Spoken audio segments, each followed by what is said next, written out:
네.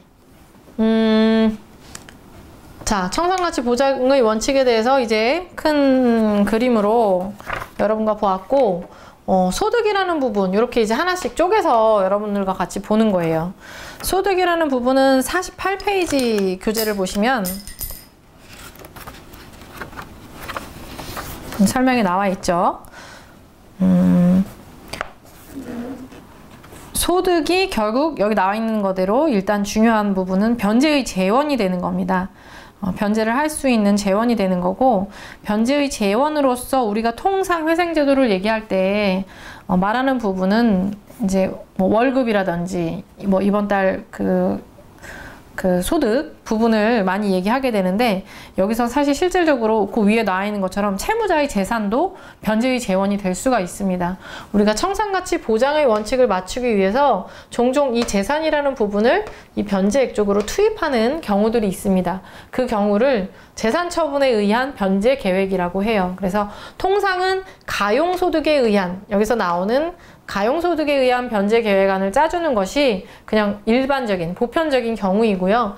행여 이제 재산이 좀 많지만 이 재산을 처분해서라도 내가 이 회생제도를 이용해야 되겠다, 또는 이용해야 될 실익이 있다라고 하는 경우들이 종종 생깁니다.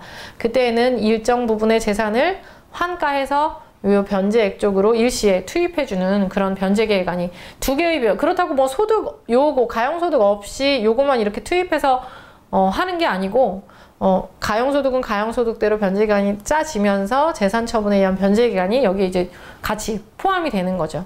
그래서 그런 변제 계획안이 짜지는 경우들도 발생하게 됩니다. 일반적이지는 않지만 여러분들이 그렇게도 될 수 있다는 걸 알고 계셔야겠죠. 그래야지 되는 사람을 또 안 된다고 상담을 해주시면 안 되기 때문에 그런 경우가 있다는 건 반드시 알고 계셔야 하고, 자, 중요한 거는 어쨌든 기본으로 가용소득에 의한 변제 계획을 이제 짜실 수가 있어야 됩니다. 그래서 여기 나오는 소득에는 급여소득자의 소득, 영업소득자의 소득, 그 다음에 기타 뭐 소득에 대한 자료 부실한 경우, 구체적인 소득 사례, 이렇게 해서 여러분들이 읽어보실 수가 있고요. 급여소득자라면 이제 뭐 아시겠죠? 매월 월급 받는 그런 급여를 얘기하는 거고, 이 급여에서 이제 4대 보험료라든지 이런 부분은 공제가 되고요. 그렇다고 반드시 그럼 4대 보험 가입된 직장을 다녀야 되느냐라는 문제에 있어서는 반드시 그렇지는 않습니다. 소득이 일정 어떤 신고가 되지 않는 소득이라 하더라도 지속적으로 이렇게 소득이 발생하고 있다는 것을 입증할 수 있는 자료가 있다면, 통상은 이제 통장에 급여가 들어오는 그런 내역이나 이런 것들로 입증을 많이 하는데, 그런 내역이 있다면 계속적인 회생을 할 수 있는 계속적인 소득이 있다라고 판단을 한다라고 보시면 되고, 뭐 좀 특이한 부분이 여기 나와 있는 것처럼 연금을 수령하는 경우, 이제 뭐 퇴직을 하고 연금 소득으로 생활하고 있다라고 했을 때 이 연금 소득도 개인회생 신청하는 데 있어서의 재원이 될 수도 있다라는 부분이고요. 그 밑에 이제 특수한 사항들에 대해서는 여러분들이 요런 내용이 책에 있다라는 걸 기억하고 계셨다가 요런 사례가 생겼을 때 읽어보시고 반영해서 하시면 될 것 같아요. 영업소득자 같은 경우도 이제 상담을 하시다 보면 여러 형태의 영업소득이 발생을 하게 됩니다. 거기서 이제 실질적으로 뭐 급여 나가고 월세 나가고 비용 쓸 거 쓰고, 근데 여기 뭐 이자라든지 그동안 뭐 대출 상환했다든지 이런 것들은 아니겠죠. 그런 기본적으로 사무소를 운영하기 위해서 지출되어야 하는 부분들을 쓰고, 그 나머지 부분을 소득으로 잡아서 그것을 통상 한 1년 정도의 소득을 평균을 내서 그 평균 소득을 여기에 나오는 소득으로 봅니다. 뭐 소득이 들쑥날쑥하다고 해서 그 들쑥날쑥한 소득을 매월 반영해서 5년간의 가용소득을 들쑥날쑥하게 잡을 수는 없는 겁니다. 지금 제도의 특성상. 그것을 획일적으로 특정 소득으로 딱 얼마, 뭐 100만 원이면 100만 원, 200만 원, 200만 원, 이런 식으로 딱 이제 고정된 소득을 잡고, 거기서 또 고정된 생계비를 빼서 5년 동안 고정된 비용을 변제하게 되는 겁니다. 예외적으로 지역에 따라서는 뭐 농촌이라든지 어촌 같은 경우 1년에 뭐 한때만 이렇게 소득이 발생하고 하는 경우들이 있습니다. 그런 경우에는 예외적으로 이렇게 연간 조금 변경이 있는 그런 소득을 변제 계획안으로 받아주는 경우도 있는데, 그거는 일정 특정 지역의 특수한 사례이기 때문에 그 부분에 대해서는 내용을 생략하도록 하겠습니다. 그 뒤에 이제 그 영업소득 부분에 대해서도 세부적으로는 배우자와 함께 영업을 하고 있는 경우에는 어떻게 그러면은 비용 처리를 할 것인가라는 문제라든지, 보험 설계사, 뭐 자동차 영업사원 이런 경우, 그다음에 택시, 그죠? 택시 같은 경우는 기본급이 있고 이제 거기서 발생되는 그 이상의 수익을 냈을 때 이제 잘 가져가는 부분 뭐 여러 가지가 있기 때문에 그런 부분을 어떻게 해결해 왔는지에 대한 일 예를 여러분들이 보고 계신다라고 생각하시면 될 것 같아요. 지역에 따라서는 그러니까 법원에 따라서는 다르게 판단하는 경우들도 있고 담당하게 되는 회생위원과 잘 조율을 해서 맞춰야 되는 부분도 있기 때문에 그때그때 상황이 틀리고 요렇게 처리한 예가 있다라는 걸 참고하셔서 여러분들도 방향을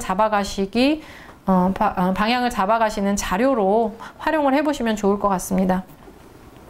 그리고 소득이 부실하다고 판단하는 경우에는 일정 수입상황 보고서라든지 이런 걸 통해서 어떤 좀 확신을 얻고자 하는 것이 법원의 입장이다 라고 여러분들이 보시면 될 것 같고요. 자, 그 다음으로 이제 봐야 되는 부분이 생계비라는 부분이죠. 어떤 분은 생계비 한 달에 20만원, 30만원 쓰는 것도 나는 그 정도면 원래 밥 사 먹고 교통비 쓰면 그거면 됩니다 라고 하시는 분이 있는가 하면, 그거 밥 한두 번 사 먹으면 없어지는 돈 아닙니까? 라고 해서 이제 굉장히 어렵게 생각하시는 분이 있습니다. 그만큼 우리가 여러 가지 자기가 놓여있는 그 여건이라든지 어떤 직위라든지 이런 거에 따라서 사실 지출이 충분히 틀릴 수는 있습니다. 그럼에도 불구하고 회생제도에서는 그런 걸 감안하지 않아요. 내가 교수 지위에 있든 의사든 아니면은 청소부를 하고 있든 이런 상황하고는 전혀 무관하게 이 생계비를 계산하고 있어서 굉장히 상담을 하게 되면 느끼시는 부분이 굉장히 상대적이에요. 그 사람 너무 틀린 거를 많이 느낍니다. 그래서 여러분도 보시면 아마 그러실 거예요. 52페이지를 통해서 한번 일단 생계비를 보게 되는데, 지금 요게 교재가 2015년, 이게 매년 생계비라는 부분이 이제 매년 조정이 되기 때문에 지금 아마 여러분들이 가지고 계신 책에는 2015년 생계비가 지금 기재되어 있을 거예요. 여기서 조금씩 몇만 원 정도씩 지금 올라 있는 상황인데, 그거는 이제 코로 프로그램을 통해서 보시게 되면 확인을 하실 수가 있고요. 일단 이 책을 기준으로 해서 크게 차이 안 나니까 대략 한번 살펴보게 되면 1인 가구가 최저 생계비가 2만 원 정도, 2인 가구가 100만 원, 3인 가구 140, 4인 가구 166, 5인 가구 190에서 한 200 정도 되죠. 200, 6인 가구 한 230, 7인 가구 한 260, 이 정도 형성이 되어 있습니다. 자, 그런데 이 금액이 딱 요 금액이 이제 100%, 윗줄에 나와 있는 제가 지금 읽어드린 부분이 100%의 금액인데, 법원에서 인정하는 부분은 150%까지를 소명 없이 인정해줘요. 즉 소명이 없다는 얘기는 내가 저번 달에 식대로 얼마를 썼고 교통비를 얼마를 썼고 이거 일일이 영수증 첨부해가지고 실질적인 그 생계비 쓴 부분을 소명하지 않아도 100%에서 150%까지의 범위 내에서 여러분들이 이 생계비를, 즉 이 상담해 주시는 법무사님이나 변호사님께서 이 생계비라는 부분을 이제 책정을 하셔야 되는 거죠. 채무자에게 가장 유리한 산정은 당연히 150% 범위까지 인정을 받아서 소득에서 150%까지의 생계비를 공제한 나머지를 가용소득으로 하는 것이 가장 채무자에게는 유리한 변제계획안이 되겠죠. 그러나 청산가치 보장의 원칙을 맞춰야 하기 때문에 무조건 150%의 생계비를 다 빼게 되면 요 재산가치보다 더 갚아야 되는데 그렇지 못한 상황이 발생하게 되죠. 그렇기 때문에 어쩔 수 없이 생계비라는 부분을 유동적으로 100에서 150% 범위 내에서 조절하셔야 되는 일이 그래서 생기는 겁니다. 코로 프로그램을 사용하시게 되면 그 부분에 대한 조정이 이제 어떤 수동적으로 입력하는 게 아니고 일단은 코로가 자동적으로 계산을 해서 넣어주는 겁니다. 그래서 이제 여러분들이 그 계산된 범위 내에서 이제 수동으로 다시 조금 이렇게 조절을 하실 수 있도록 그렇게 프로그램이 설계되어 있기 때문에 작성하시는 데 있어서 좀 편리한 부분이 있을 거라고 생각을 합니다. 자, 그런데 그러면 1인 가구는 뭐고 2인 가구는 뭐고 3인 가구는 뭐고 4인 가구는 뭐고 그거를 어떻게 결정하느냐에 대한 부분도 기준이 서셔야 됩니다. 그래서 그 부분을 한번 보게 되면 53페이지 밑에 3번에 피부양자의 산정이라는 부분이 바로 그거예요. 예를 들어 아까 우리가 예시에서 봤던 것처럼 이렇게 아가씨 혼자 사는 경우에는 그냥 자기 혼자의 부분만 생각해서 1인 가구, 여기 나와 있는 대로 지금 60 원에서 뭐 90만 원 정도 범위가 되겠죠. 지금 2016년을 기준으로 하게 되면 150%까지 하면 97만 원 정도가 되네요. 97만 원 정도까지가 이제 공제받을 수 있는, 인정받을 수 있는 범위가 되겠는데, 그런 경우는 이제 나 하나는 이 신청하는 채무자 스스로는 반드시 들어가 있겠죠. 1인이 들어가고 그 다음부터를 우리가 이제 공부하면 되는데, 사실 뭐 책으로 보면 조금 난해할 수 있는데 쉽게는 이렇게 판단해 보면 됩니다. 배우자라는 부분이 있을 수 있겠죠. 자, 배우자가 있는 경우에는 이 배우자의 소득을 먼저 판단합니다. 배우자가 있는 경우에 소득이 있으면, 배우자에게 소득이 있으면 부양가족이 안 되는 겁니다. 그죠? 그리고 배우자에게 소득이 없는 경우에는 부양가족이 될 수 있겠죠. 그래서 소득이 있는지, 그러니까 직장을 다니고 계십니까를 판단하셔서 요렇게 부양가족으로 들어갈 여지를 판단해 보시면 되고, 그 다음 결혼을 했다면 자녀가 있으실 수가 있겠죠. 자녀가 있는 경우에는 요 소득을 기준으로 하는 게 아니고 이때는 나이를 먼저 물어봐야 됩니다. 나이를 물어서 미성년의 경우에는 부양가족이 될 수 있고요. 성년의 경우에는 부양가족이 될 여지가 없습니다. 자, 다만 미성년의 경우에도 한 번 더 사실은 따져봐야 되는데 그럴 경우는 거의 없지만, 미성년의 경우에도 무조건 부양가족이 되는 것보다는 사실은 그럼에도 불구하고 소득이 또 있을 수 있어요. 미성년인데 예를 들어 뭐 중학교 졸업하고 얘는 그때부터 공장을 다니면서 돈을 번다. 소득이 있다 라고 하면 미성년자이지만 부양가족에서 빠지게 되는 상황이 발생할 수는 있다. 자, 그죠? 그런 것도 알고는 계셔야겠죠. 무조건 미성년자라는 것만 판단하는 게 아니고. 자, 그 다음 또 뭐 기본적으로 판단해 봐야 되는 게 부모님이 있을 수 있겠죠. 부모님을 모시고 살던, 모시고 사는 경우가 이제 가장 판단해 봐야 되는 기본이 될 텐데, 모시고 사는 경우에는 뭐를 기준으로 할까요? 자, 배우자는 아까 소득을 먼저 확인을 했죠. 자녀는 나이를 먼저 확인을 했죠. 부모님 같은 경우에도 자녀와 마찬가지로 나이를 먼저 판단을 합니다. 나이를 먼저 판단을 해서 나이가 60세를 넘겼으면은 부양가족으로 인정될 여지가 있는 거고요. 나이가 60이 안 되셨으면 부양가족에서 빠집니다. 즉, 부모님을 모시고 있는데 부모님이 55세예요. 근데 집에서 아무것도 안 하고 실질적으로 내가 부양을 하고 있어요. 내가 생활비 다 되고 뭐 식대 되고 뭐 병원비 다 되고 다 하고 있어요. 그럼에도 불구하고 이 55세 부모는 나이가 아직 안 됐기 때문에 부양가족으로 인정받을 수 없다는 겁니다. 자, 나이가 60세가 넘었어요. 아까 자녀를 기준으로 우리가 공부해봤던 것처럼 나이가 60이 넘었지만 소득이 있을 수 있죠. 뭐 돌아가실 때까지 연금을 받는 사람일 수도 있고, 뭐 월세, 어디서 월세가 나올 수도 있고, 어쨌든 아니면 직장을 아직도 다니고 계실 수도 있고 사업을 하고 계실 수도 있고 소득이 있습니다. 만약에 60세가 넘었지만 소득이 있다. 그럼 역시 부양가족에서 빠지는 겁니다. 60세가 넘고 소득이 없는 이 분이 부양가족이 될 수 있는 겁니다. 그죠? 60세가 넘지 않았다면 소득이 없어도, 그죠? 55세 집에서 놀고 있고 실제 부양하고 있다라고 하더라도 나이가 60이 넘지 않았기 때문에 더 이상 판단할 여지가 없는 겁니다. 부양가족으로 인정할 여지가 없는 겁니다. 자, 요런 기본 기준을 여러분들이 갖고 계시면 되고, 다만 예외적인 상황들도 사실 여러분들이 이제 앞으로는 쭉 공부를 해 나가셔야 되는데 너무나 많은 변수들이 사실 생기죠. 예로 이런 경우들이 있을 수 있죠. 자녀가 이미 20세, 성년에 이르렀지만 뭐 장애를 갖고 있을 수도 있고요. 어떤 질병이 있어서 지속적으로 치료비라든지 이런 것들이 계속 들어가야 되는 상황이 있을 수 있어요. 또 부모님에게도 마찬가지의 일이 있을 수 있고요. 배우자에게도 마찬가지의 문제들이 있을 수 있겠죠. 이런 여러 가지 문제 때문에 우리가 부양가족으로 인정받을 수 없는 사람이 부양가족이 되는 경우가 발생할 수 있고요. 또 150%라는 부분을 우리가 얘기를 했었는데, 부양가족으로 인정을 받고도 예를 들어 자녀가 뭐 15세 된 자녀가 있었어요. 이 15세 된 자녀, 당연히 부양가족이죠. 그래서 뭐 예를 들어 나와 채무자 스스로와 집에서 살림만 하는 배우자와 이 15세 된 자녀, 이렇게 3인 가구로 인정받을 수 있는 예를 들어 사례가 있었다. 그러면 3인 가구에서 150%면 지금 한 150% 하면 한 210만 원 정도까지 잡는데, 예를 들어 이 15세인 아이가 어떤 장애를 가지고 있는 거예요.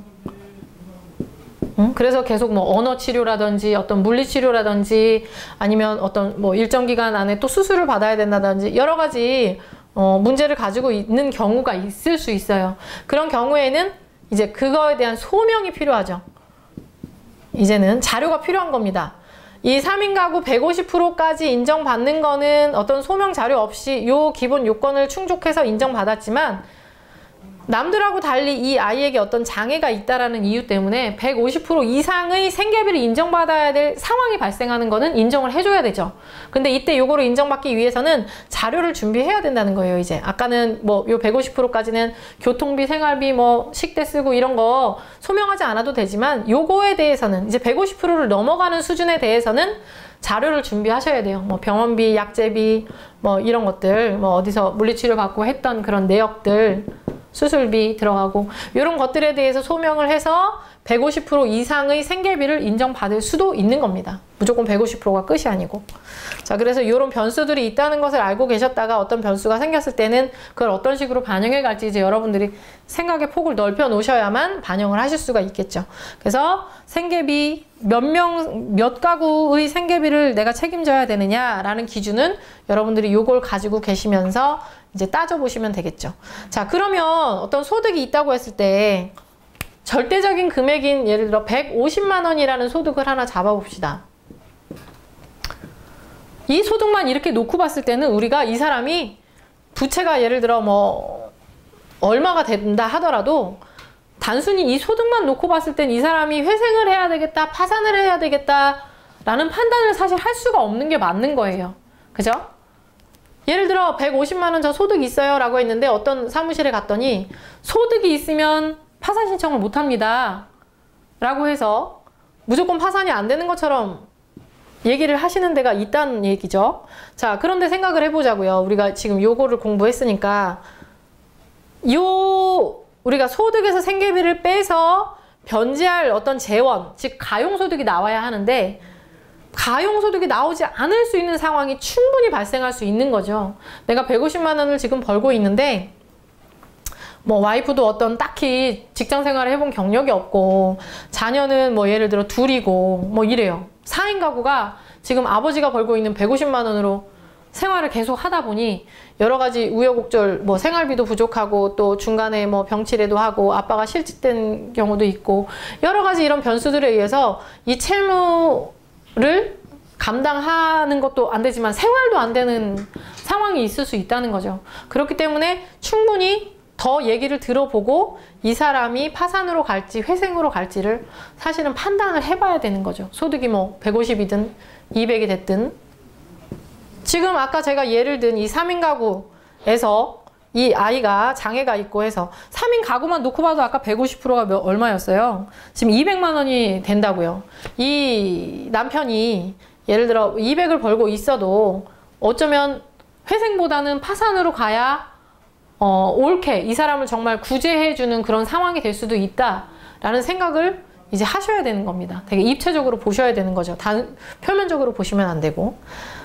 자, 여러 가지 뭐 여기서는 재산이나 이런 것도 다 감안을 해야 되는 거고. 자, 여기서 또 하나 이제 배우자에 대한 부분이 많죠. 왜냐면 요즘 맞벌이가 많기 때문에 배우자에게 소득이 있는 경우가 또 이제 판단의 기준으로 여러분들이 알고 계셔야 되는 부분인데, 배우자가 소득이 있을 때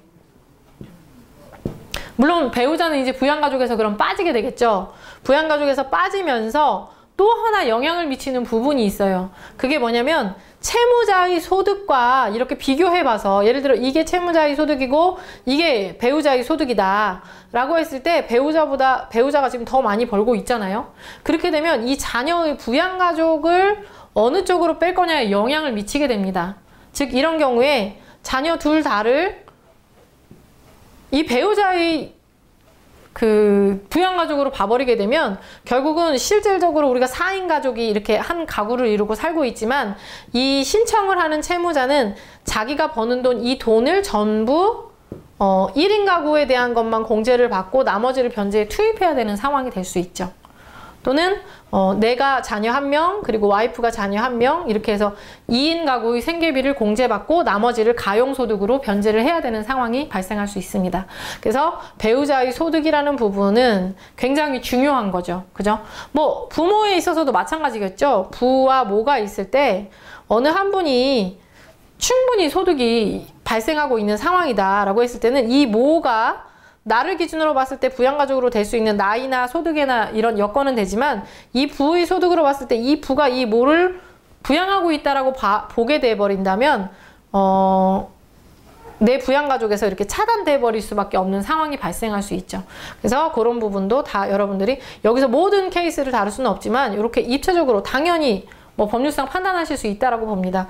판단을 해서 부양가족 여부를 가리시면 되고 경우에 따라서는 그래서 뭐 이런 경우도 있죠. 일례로 이런 경우도 판단해 봐야겠죠. 나이가 18세예요. 자녀가. 근데 내가 변제를 해야 되는 기간은 5년입니다. 그런 경우에 중간에 이 아이는 성년이 돼요. 이런 것들을 법원은 반영하고 싶겠죠. 왜? 채권자와 채무자 입장을 딱 객관적으로 놓고 봤을 때 이 아이를 무조건 뭐 중간에 한 2년 있다가 성년이 된다고 해서 무조건 부양가족에서 빼는 건 채무자에게 불리할 것이고, 그렇다고 5년이라는 기간을 전부 다 이 아이를 그 미성년으로 봐가지고 생계비를 공제해주는 쪽으로 가게 되면 채권자에게 불리해지게 되니까 법원에서는 이거를 좀 판단해주고 싶다라고 생각을 할 겁니다.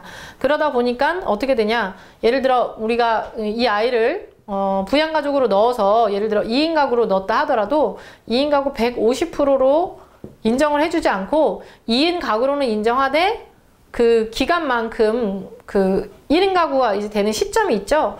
그 금액만큼 공제한 걸로 이 비율을 조절하도록 하는 경우들이 있습니다. 그래서 이제 뭐 2년 동안은 2인 가구를 갖고 3년 동안은 1인 가구로 갖고 이렇게는 안 합니다. 이거를 평균을 내서 일정 프로테이지를 잡는 거죠. 퍼센테이지를 다시 잡아서 뭐 135%로 해라라든지 이런 식으로 잡아서 또 가용소득을 확정을 하는 거죠. 특정 금액으로 확정된 금액을 잡는 겁니다. 이런 식으로 조절될 수 있다라는 것도 아직 여러분들이 경험이 없으시다면 이런 케이스가 있다는 걸 알고 계시면 아마 상담하실 때도 그렇고 도움이 되실 거다라고 생각을 합니다. 자, 그렇게 해서 회생제도는 이런 것들을 여러분들이 캐치하고 있어야만 신청서를 만들 수가 있고 또 이런 내용들이 상담 과정에서 여러분들이 물어보셔야 되는 내용이 되는 겁니다. 자, 책으로 그래서 뭐 상담을 할 수 있어야 하니까 한번 우리가 몇 페이지냐 14페이지를 보시면 간단하게 상담할 신청 자격 판단하는 방법이라는 부분이 나와 있죠. 그래서 뭐 성명, 나이, 주소, 뭐 관할 부분 체크해야 되고 부채, 우리가 지금 부채도 물어봐야 되죠. 당연히 부채라는 부분이 얼마인지 확정해야 되고 여기에 부채는 원금과 이자를 아까 5억, 뭐 10억 이런 채무 금액의 제한이 있었죠. 그래서 부채를 판단해야 되는데 그때의 부채는 이자를 포함합니다. 그래서 그걸 꼭 알고 계셔야, 그거까지 포함해서 5억이 넘지 않아야 되는 거고, 보증채무 유무, 이 부분은 보증 선채무, 즉 내가 주채무자가 아닌 경우에 이 보증채무를 빼먹는 경우들이 종종 있어서 반드시 보증채무를 파악하셔야 되고 또 보증인이 있는 경우도 파악을 하셔야겠죠. 그 보증인이 있다면 그 보증인이 나중에 내가 회생을 채무자가 신청하게 되면 보증인이 이제 대신 변제를 하게 될 거 아니에요? 그럼 구상권 청구가 들어올 때 또 나한테 채권자로서 권한 행사를 할 테니까 반드시 채권자 목록에 빠지지 않도록 기재를 해야 되기 때문에 보증인을 파악하는 것도 중요하고 또 내가 보증을 선 채무를 파악하는 것도 굉장히 중요합니다. 그렇게 해서 부채 총액을 잡으셔야 되는 거고 재산관계를 파악하는 부분 중요하죠. 청산가치 보장이 제일 중요해서 이걸 설명하는데 재산 금액을 모르면 아예 뭐 변제기간 짤 수도 없고 상담의 결과를 알려줄 수도 없는 거죠. 그래서 여기서 뭐 재산, 통상 있는 재산들이 부동산이 있는 경우도 많이 있습니다. 예, 부동산, 그 다음에 그렇지 않으면 보증금 정도가 있겠죠. 월세나 전세 계약의 보증금, 그 다음에 차량이 있을 수 있고 적금이나 보험 같은 경우는 대부분 대부분이 들고 계시죠. 하지만 어떤 데 또 이렇게 상담을 하죠. 보험을 해약해야 된다 라고 답변을 해주시는 분들이 있는데, 그렇지 않아요. 이 재산을 우리가 지금 투입하고자 변제기간을 짜는 건가요? 아니죠. 지금 청산가치 보장의 원칙에 맞는지를 판단하고자 재산을 파악하는 거지, 재산을 정리해라라는 의미로 재산을 파악하는 게 아니잖아요. 그리고 실질적으로 다 현금으로 환가하는 게 아니잖아요. 얼마의 금액이 있는지만 파악하면 되기 때문에, 보험 같은 경우는 보험 해약 환급금 확인서를 발급받게 되면 거기에 뭐 500만 원이면 500만 원 이런 식으로 나오죠. 해약하라는 게 아니고 해약했을 때 얼마가 나오는지 판단을 해서 재산으로 평가를 해주면 뭐 청산가치 보장이 되는지 여부만 판단해서 쭉 신청서가 작성되면 되겠죠. 그래서 해약 환급금 확인서를 받아서 보험은 계속 유지하면서 회생을 진행할 수 있다라는 부분이고, 퇴직금 같은 경우도 그쵸, 잊어버리기 쉬운 부분이죠. 여러분들이 판단해서 빼먹는 경우들이 많은데, 그 이유가 지금 퇴직하라는 게 아니잖아요. 퇴직은 20년 뭐 후에 할 수도 있는 거고, 지금 상황에서 언제 할지 모르는 건데, 그럼에도 불구하고 현 시점을 기준으로 했을 때, 퇴직한다고 했을 때 퇴직금 적립금이죠, 말하자면. 퇴직금 적립된 금액이 얼마인지를 확인해서 그것을 청산가치, 요 재산가치에 넣고 있습니다. 자, 여기서 하나 이제 생각해야 되는 부분은 뭐냐면, 우리가 압류금지 채권이라는 부분 아시죠? 압류금지 채권이라는 부분을 이 회생파산에서도 그 부분이 중요한 게 뭐냐면, 이 청산가치, 이 재산가치로 넣을 거냐라는 부분에 있어서 압류금지 채권이 굉장히 중요한 역할을 합니다. 즉, 퇴직금 판단만 한번 예를 놓고 보면, 예를 들어서 보게 되면 공무원들 같은 경우는 퇴직금 전체가 다 압류금지 채권으로 규정되어 있습니다. 퇴직금 전액이. 그래서 청산가치 자체, 재산가치 판단을 할 때 퇴직금 자체가 이 청산가치에 반영이 되지 않아요. 들어가지 않아요. 자, 그리고 우리 일반인들 같은 경우, 일반 회사 다니시는 분들 같은 경우는 퇴직금의 2분의 1까지가 압류금지 채권으로 정해져 있습니다. 그렇기 때문에 퇴직금의 2분의 1, 퇴직금 산정 내역서를 회사에서 받아서 그 금액의 2분의 1까지가 이 재산가치에 청산가치에 반영이 되고, 나머지 2분의 1은 압류금지 채권이기 때문에 이 재산에 들어가지를 않습니다. 그래서 청산가치 판단의 기준 중에 이제 그런 것들이 있는 거. 그 외에도 우리가 재산으로 볼 수 있는 부분을 압류금지 채권이다라고 해서 뭐 민사집행법상이라든지 기타 개별 법에서 압류금지하고 있는 어떤 채권들이 있다면, 그 금액은 이제 청산가치에서 빠진다라는 걸 여러분들이 꼭 알고 계셔야 돼요. 자, 예를 들어 보증금 같은 경우도 압류금지 채권이 있죠. 그죠? 그리고 보험금의 일정액, 그 다음에 통장에 들어가 있는 금액도 일정액, 이런 부분이 압류금지 채권으로 이미 규정되어 있다는 것을 잘 알고 계실 겁니다. 그래서 그런 부분을 판단할 때 있어서는 이 청산가치 판단에 있어서 그 금액만큼을 꼭 빼주셔야 돼요. 그래야지 이 부분에 대한 판단이 제대로 돼야 채무자에게 가장 유리한 변제기간이 짜질 수가 있겠죠. 그래서 청산가치 판단하는 부분에 있어서 여러분들이 꼭 사전적으로 알고 계셔야 되는 부분은 압류금지 채권의 범위에 대해서 좀 알고 계셔서 그 금액들을 공제할 수 있는 그런 능력이 배양되어 있어야 합니다.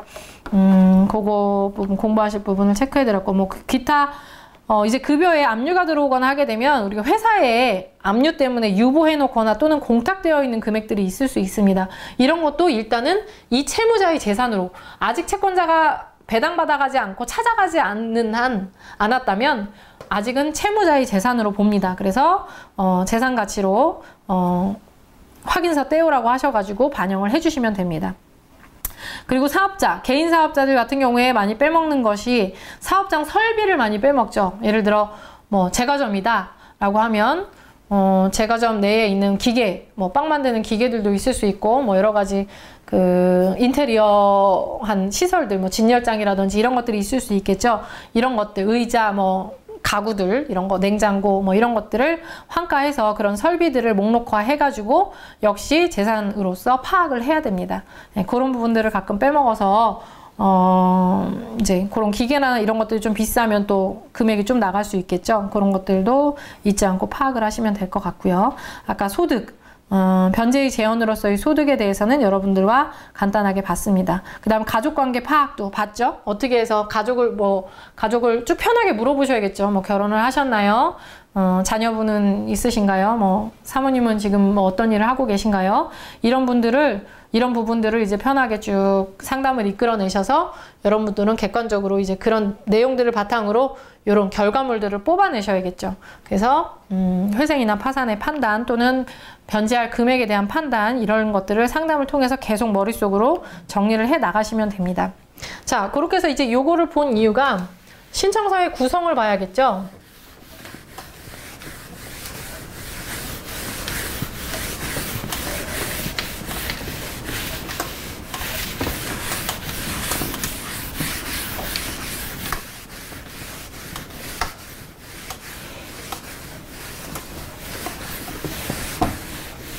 지금 쭉 이야기한 부분들이 결국 신청서의 구성이에요. 거기에 다 반영이 됩니다. 뭐 개시 신청서라는 부분이 있는데 그건 다 이제 양식화 되어 있어서 여러분들이 뭐 개인적인 인적사항 정도만 입력을 하시면 되고, 주된 것들이 이제 채권자 목록,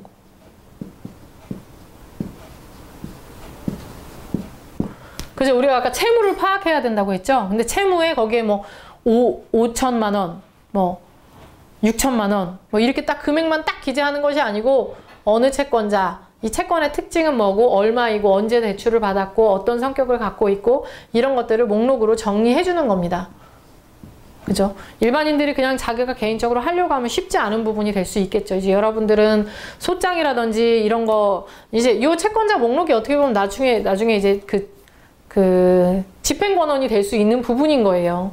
그것처럼 우리 그 소장 쓸 때 청구 취지 쓰는 것처럼 그런 내용들이 이렇게 채권자별로 들어가 있는 목록이다 라고 생각을 하시면 됩니다. 그래서 채권자별로 어떤 성격인 건지를 정리해주는 목록이 들어갈 것이고, 그 다음에 이제 그 재산에 관한 사항이 들어가죠. 그래서 재산 목록이 들어가는 겁니다. 아까 재산에 있어서는 뭐 여러 가지 얘기 있었죠. 뭐 부동산도 있을 수 있고, 통장에 예금, 뭐 보험, 뭐 차량, 뭐 적립금, 퇴직금 뭐 여러 가지가 있을 수 있는데 그런 것들을 일목요연하게 쭉 정리를 해주시고, 거기서 중요한 것이 아까 압류금지 채권, 그죠? 이 있어서 이 재산 목록에 빠지는, 그러니까 재산 목록에서 청산가치에서 빠질 만한 부분들에 대한 표시, 그런 것들이 돼서 총 마지막에 나오는 이 재산 목록에 나오는 총 재산가치 부분은 그 청산가치, 진정한 청산가치 금액이 나와야겠죠. 빠지는 금액을 공제한 나머지, 그죠? 압류금지 채권 이런 것들이 빠지는 것들 뺀 나머지 정말 그 청산가치 보장이 될 수 있는 그 계산에 그 반영해야 하는 금액, 그것이 딱 나오게끔 목록이 정리가 돼야 되는 거고, 그 다음에 양식의 구성은 수입 및 지출에 관한 목록입니다. 자, 수입, 소득이 있어야만 신청을 할 수 있었죠. 200이든 300이든 어쨌든 수입이라는 부분이 뭐 자영소득인지 아니면 급여소득인지 뭐 어느 회사에 언제부터 다녀서 얼마의 소득을 받고 있는지 뭐 그런 것들에 대한 정리된 내역이 있어야 될 거고, 지출이라는 부분은 뭐예요? 그냥 얼마 쓴다 딱 들어가는 게 아니고 가족에 대한 부분이 들어가야겠죠. 배우자가 있고 뭐 자녀가 누구누구고 뭐 이렇게 해서 몇 인이고 그래서 얼마를 생계비로 쓴다라는 부분이 이제 여기 아까 공부했던 부분이 또 여기에 들어가는 거겠죠. 그렇게 해서 가장 중요한 이 핵심적인 부분이 정리가 되고 나면 그 다음에 뭐 진술서라는 부분이 있긴 한데, 이거는 자신의 뭐 경력이라든지 뭐 아니면 채무가 이렇게 증대된 뭐 이유라든지 뭐 압류라든지 이런 것들이 되어 있는 것들은 있는지 이런 것들을 이렇게 양식으로 되어 있어요. 그 양식을 채워나가는 형식으로 되어 있기 때문에 어렵지 않습니다. 그래서 작성을 하게 되고, 정말 중요한 거는 이제 요거는 뭐 부수적인 부분이라고 보시면 되고, 여기 앞에 작성한 요것 세 가지를 반영해서 짜여진 변제 계획안이라는 게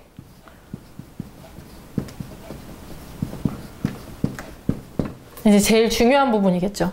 이 정리는 어떻게든 할 수 있을 겁니다. 그죠? 이렇게 지금 여기까지 이렇게 수업을 듣고 나면 어떻게든 정리를 해 나갈 텐데, 그럼 변제 계획안이라는 부분을 어떻게 짜야 되느냐라는 부분이 사실은 이제 어떤 전문가한테 이 일을 맡기는 이유가 되겠죠. 그래서 사실은 코르를 활용하시게 되면 아까 청산가치 보장이라든지 요 입력한 데이터에 대한 자료, 요 기록을 바탕으로 해서 변제 계획안이 짜지도록 되어 있어요. 채무자에게 가장 유리한 형식으로 변제 계획안이 짜지게 되어 있기 때문에 여기까지만 하면 사실 대부분의 업무는 끝나게 되어 있는 거죠. 이게 자동으로 짜지기 때문에 청산가치를 보장해서 다만 이제 일일이 하시는 분들은 별도의 엑셀 창을 만들어서 이 채권자를 다시 기재하고 해서 변제 계획안을 다시 짜는 절차가 필요할 겁니다. 그래서 요거는 이제 각 개별 채권자를 어떻게 판단해주고 어떻게 짜야 되느냐라는 부분은 책에 사실 일목요연하게 잘 정리가 되어 있고 대략적으로는 이제 여러분들과 한번 공부를 오늘 해보도록 하겠습니다. 자, 이렇게 해서 일단 구성이 되어 있다는 걸 여러분들이 아시면 될 것 같고 하나씩 한번 요 채권자 목록에 있어서 작성하는 데 있어서 중요한 부분부터 한번 살펴보도록 하겠습니다. 자, 페이지로는 31페이지를 한번 펴보세요. 31페이지를 보시면 채권자 목록의 작성, 그죠? 첫 번째 이제 우리가 해야 될 일이죠. 채무를 확정하는 거. 어떤 채무들이 있는지, 채무의 총액은 얼마인지 이런 것들이 이제 이 표를 통해서 나오게 되는데 뭐 유의해야 될 사항 쭉 읽어보시면 알 거예요. 중요한 거는 누락되는 채권자가 있어서는 안 된다는 겁니다. 엄청 중요한 부분이죠. 왜냐하면 누락되는 채권자가 있게 된 경우에 그 누락되는 채권자는 모든 행위를 할 수 있어요. 예를 들어 뭐 압류를 한다든지 아니면 급여에 급여 압류하고 또는 독촉하고 뭐 별도 소송하고 뭐 이런 것들을 전부 다 할 수가 있어요. 나중에 변제가 끝난 이후에도 그것은 면책이 되지 않죠. 그렇기 때문에 누락되는 일이 생기면 회생을 한 이유가 없는 거죠. 그래서 절대로 누락되는 게 있어서도 안 되는 거고, 또 중요한 거는 예를 들어 고의로 누락한다. 어떤 이유가 있을 수도 있습니다. 어떤 고의적인 누락이 있는 경우에는 전체 면책을 불허할 수 있다라고까지 규정되어 있기 때문에 누락에 대한 부분은 이제 공부를 제대로 하셨다고 하면 고의로 누락하는 채무, 그러니까 뭐 이거는 이러만저만해서 이러저러해서 이건 빼야 됩니다라고 했을 때 물론 뺄 수도 있겠지만 법률적으로 이 빼는 것이 전체 면책에 영향을 미칠 수도 있다라는 거에 대한 고지는 반드시 해주셔야 할 겁니다. 그래서 누락되는 채권에 대한 책임은 이제 본인이 물어야 된다, 본인이 져야 된다라는 고지가 되어 있으셔야 될 거고, 아까도 말씀드렸지만 보증인에 대한 부분이 빠지면 나중에 구상권을 갖기 때문에 목록에서 빠져있게 되면 큰 문제, 결국은 채권자를 누락해서 아까 발생하는 그런 문제들이 다 발생할 수 있는 부분이 바로 보증인입니다. 그래서 반드시 넣으셔야 되고, 자, 채권은 이제 통상 우리가 은행에서 대출받거나 신용으로 대출받거나 또는 카드를 사용하거나 이런 것들은 그냥 일반 개인회생 채권이라고 하고요. 채권자 목록에 보시면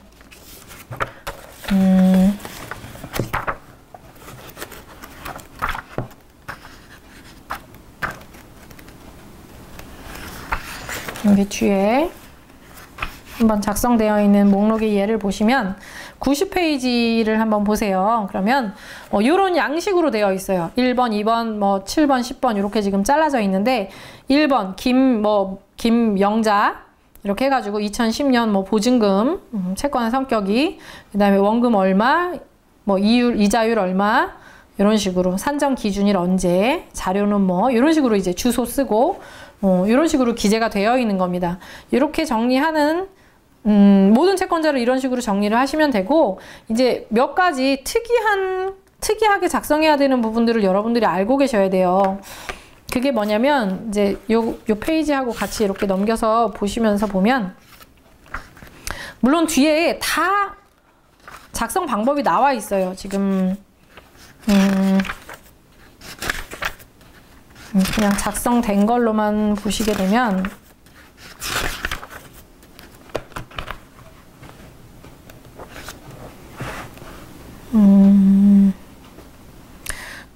지금 여기도 예를 들어 중요한 부분이 지금 책에서도 그 일반 회생 채권은 이렇게 기재를 하는데 별채권부 채권자 같은 경우 제가 이제 빼놨죠. 별채권부 채권의 처리 방법에서 32페이지에 보시면 별도로 어떻게 해야 됩니다 라는 부분을 쭉 써놨어요. 사실은 이거는 계산을 해봐야 돼요. 그런데 이제 코로상으로 보게 되면 일정 데이터를 넣게 되면 자동으로 별채권부 채권자에 대한 부분에 대한 계산을 해줘요. 어떻게 변제기간에 반영해야 되는지에 대한 것들을 반영을 해줍니다.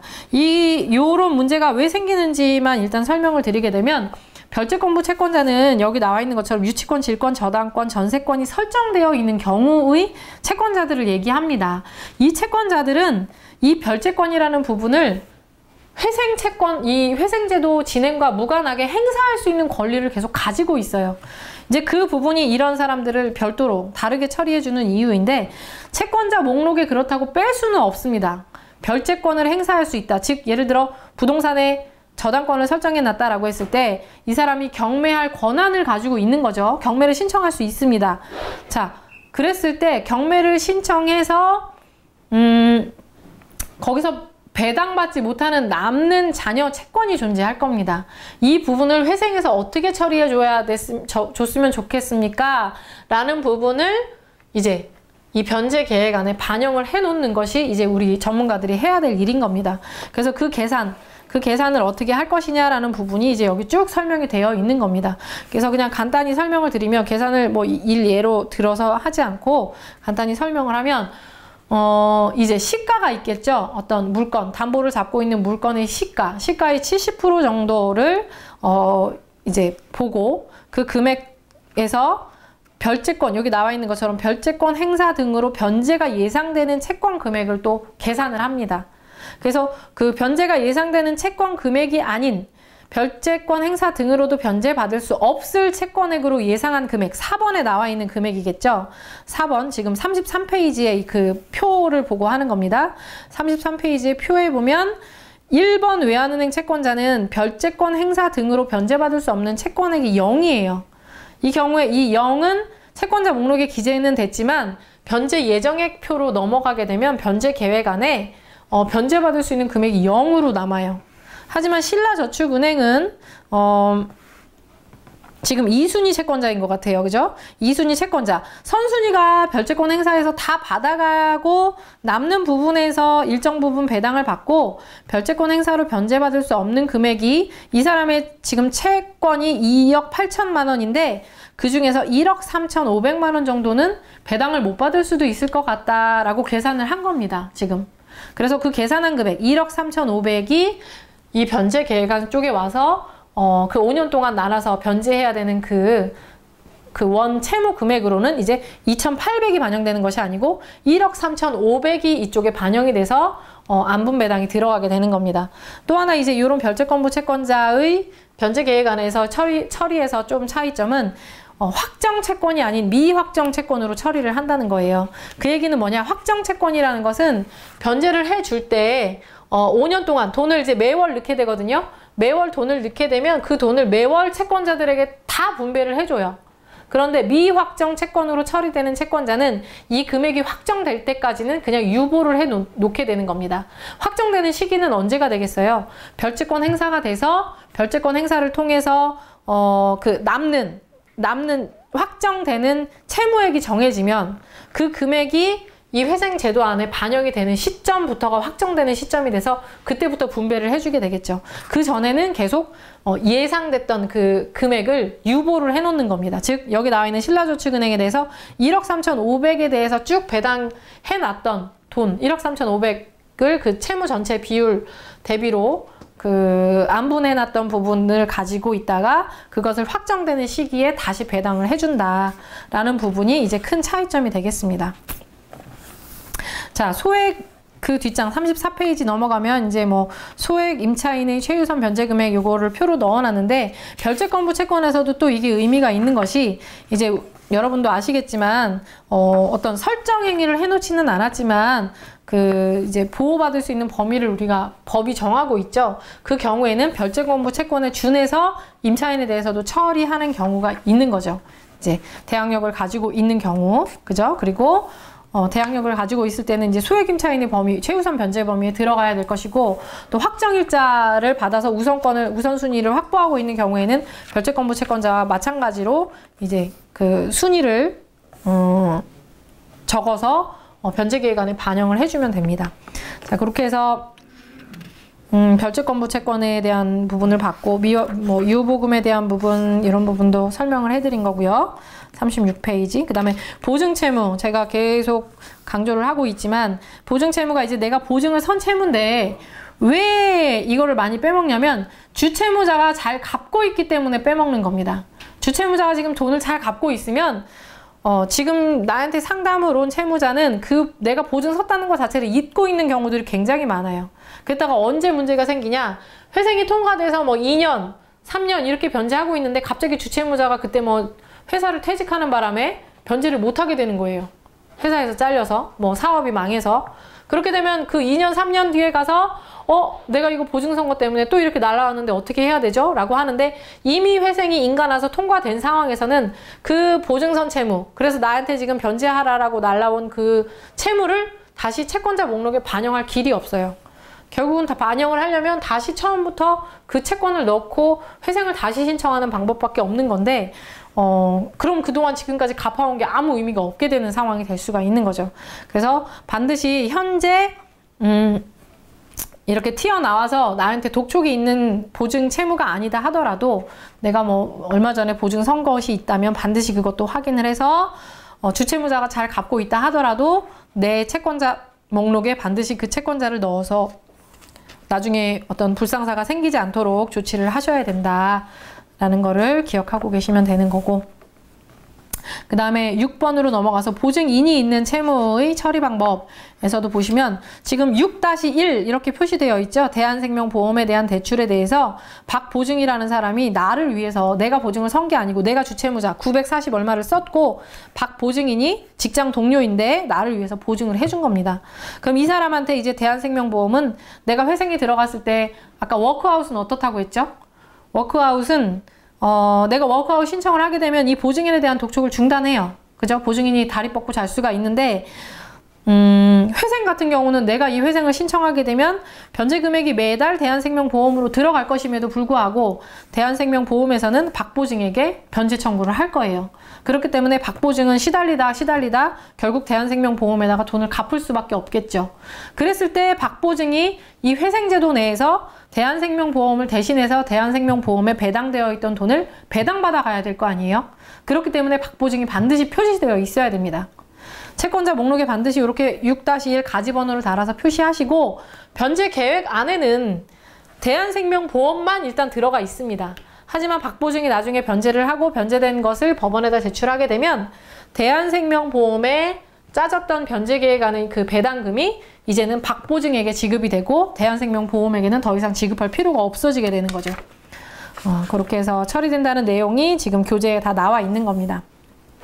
그 다음 다툼이 있는 채무에 대한 것들, 이것도 내용 읽어보시면 아시겠고, 다툼이 있는 부분과 없는 부분을 나눠서 기재해주는 방법이 이제 적혀져 있는 거고요. 다툼이 있는 부분은 이제 미확정 채권으로 또 처리를 해서, 다툼이 이제 어떤 재판이라든지 이런 걸 통해서 확정이 되었을 때, 그 다툼이 없는 부분으로 됐을 때에 대한 부분을 미확정 채권으로 유보하고 있다 확정되었을 때 그걸 배당해주는 방법으로 그렇게 처리를 하고 있습니다.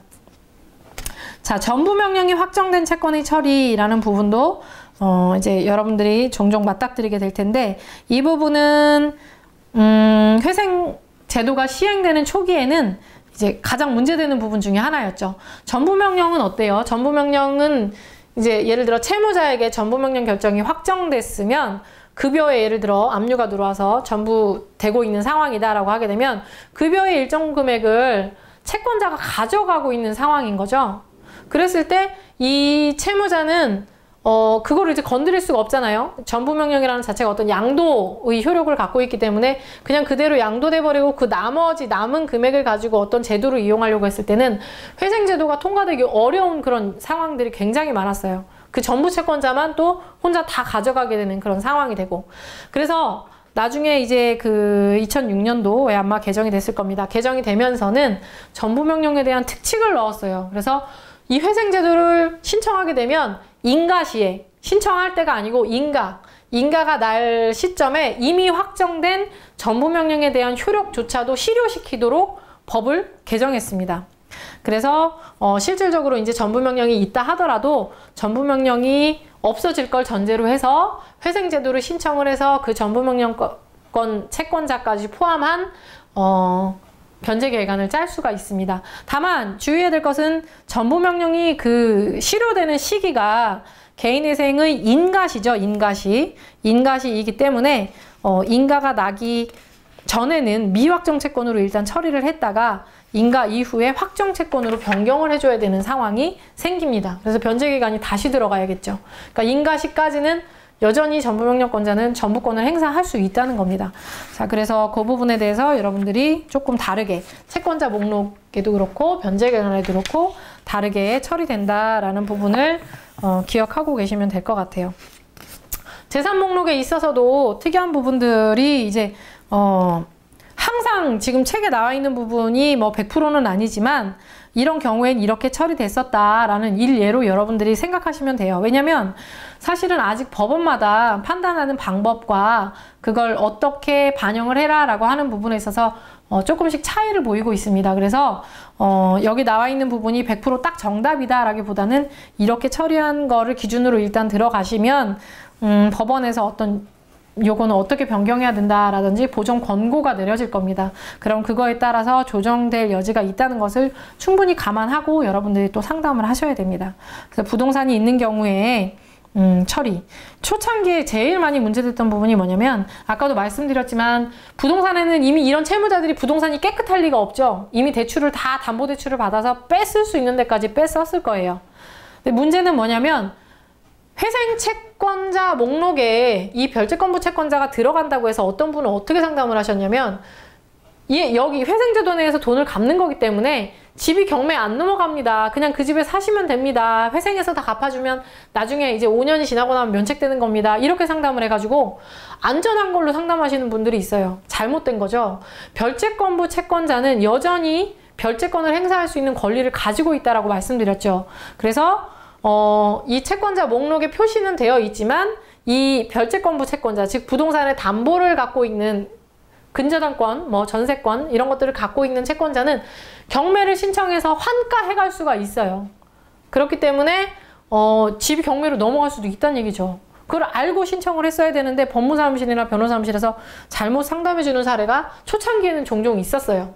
다만 이제 지금은 이제 많이 개선이 되긴 했는데 지금도 그런 분들이 종종 다시 저한테 상담 오는 분들이 있어요.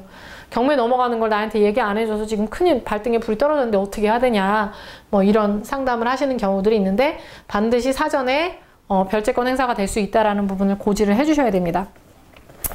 뭐 배우자에 대한 뭐 부동산이 있는 경우 이런 것들도 재산 목록에 어떻게 반영할 것인가 이런 문제들에 대한 얘기가 여기 담겨져 있는 거고 보증금에 대해서도 아까 말씀드렸죠. 청산 가치로 재산 목록에 반영이 되긴 하지만 여기 나와 있는 뭐 예시 이렇게 쭉 나와 있죠. 일정 부분에 대한 부분을 압류금지 채권으로서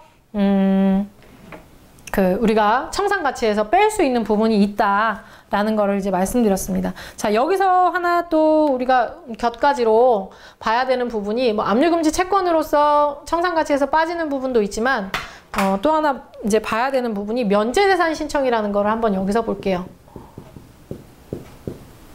면제재산 신청 이라는 부분이 있죠. 자, 페이지로 한번 보면 21페이지로 가보시면 22페이지 20페이지 면제재산 해가지고 이제 나와 있는데 이 면제재산이라는 부분은 이제 회생과 파산 마찬가지로 적용되는 양식인데 뒤에도 양식도 있습니다. 양식은 페이지 137페이지에 나와 있어요. 137페이지 양식으로 보셔도 이해가 되실 겁니다. 그래서 이렇게 면제재산 결정 신청서라는 양식이 있는데 양식상에도 지금 두 가지가 체크될 수 있도록 되어 있죠. 주거용 건물 임차 보증금 반환 청구권에 대한 면제재산 결정 신청이라고 해서 나와 있고요. 주거용 건물이에요. 주거용 건물. 내가 살고 있는 부분에 대해서 이것도 이제 그 압류금지 여기 앞에 설명 나와 있습니다. 21페이지에. 그래서 면제재산의 범위 해가지고 요거를 면제재산으로 신청을 하게 되면 여전히 이것도 마찬가지로 그 청산가치에서 빠지는 실익이 있는 거죠. 두 번째 거, 그 양식 137페이지 두 번째 2번으로 되어 있는 거 보면 6개월간의 생계비에 사용할 특정 재산에 대한 면제재산 결정 신청이라고 해서 생계비 부분이 있어요. 그것도 앞에 21페이지 보시면 지금 6개월간의 생계비로 지금은 한 달에 150만 원씩 계산해서 900만 원이라는 돈을 면제재산으로 신청할 수 있습니다. 근데 다만 회생에서는 이걸 받아들여 주지 않고 있어요. 네.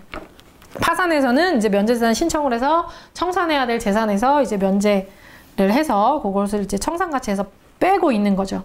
그래서 이런 신청이 있다.